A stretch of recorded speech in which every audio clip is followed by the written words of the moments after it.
If you were following me at the beginning of last year, chances are you remember this story. If you're a newer follower, let me do a quick recap.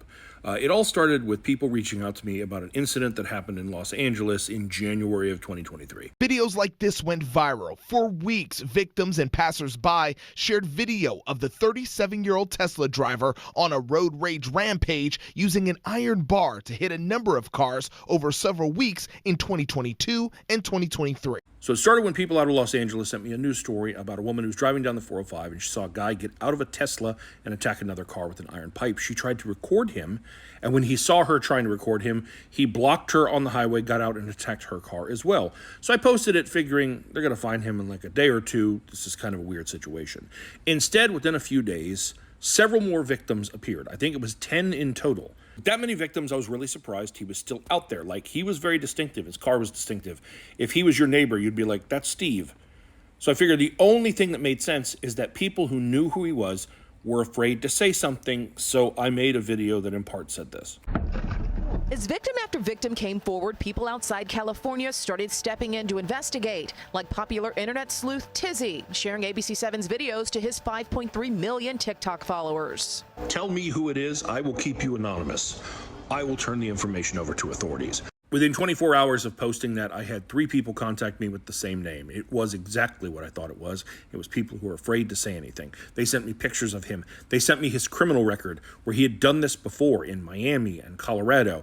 So I sent that to Crime Stoppers, and police acted on it. The reign of terror was over after Nathaniel Radimak was arrested and charged after several violent attacks on Southern California freeways. He was arrested, and then the press wanted to talk to me. Local press from LA, as well as like Inside Edition. I was just happy that he was off the streets. They ended up only charging him with 4 of the 10 victims' cases, and then they offered him a plea bargain, and he pled guilty, and he was sentenced. Radimak was sentenced to 5 years in prison for several charges, including vandalism, assault, and elderly abuse. Yeah, he was sentenced to 5 years, but his victims were not happy with that. None of them were informed that he was being offered a plea deal. None of them were informed that he accepted it. None of them were informed when he was being sentenced, and they weren't afforded the opportunity to come give a victim impact statement, which many of them wanted to do. And so they voiced that displeasure right after his sentencing. Attorney Gloria Allred says the LA County District Attorney's Office failed to notify her clients a plea deal was offered. They were not afforded the right to give a victim impact statement at the sentencing. As for the Tesla road rage driver, well, he'll be eligible for parole in July of 2025. They were angry he only got 5 years. I'm sure they're angry that he is eligible for parole in July of 2025. If that made them upset, this is going to enrage them, because it certainly enraged me. Last night, I was contacted by the family member of one of his victims who was frustrated and angry and sent me this. Someone explain this to me. That's his name right there, Nathaniel Walter Radimak.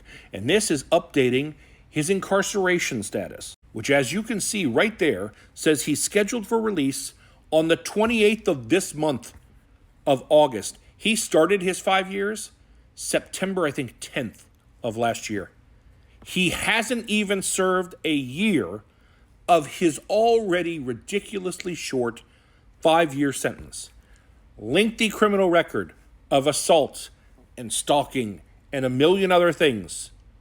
He only got 5 years in a plea deal, and he's going to be back on the streets in less than a year. What I know is that one of his victims is terrified by this news, is afraid of what might happen with him back out on the street. I don't know that the other victims are even aware of it. They didn't tell them there was a plea deal. They didn't tell them he was being sentenced. Why would they tell them that he's being released? So hopefully this video, if nothing else, lets them know. And to everyone else in Los Angeles, you might want to keep an eye out for a guy who looks like this, just raging in the street. And if you see him, let me know, and I'll do my best to get him arrested again before he hurts other people.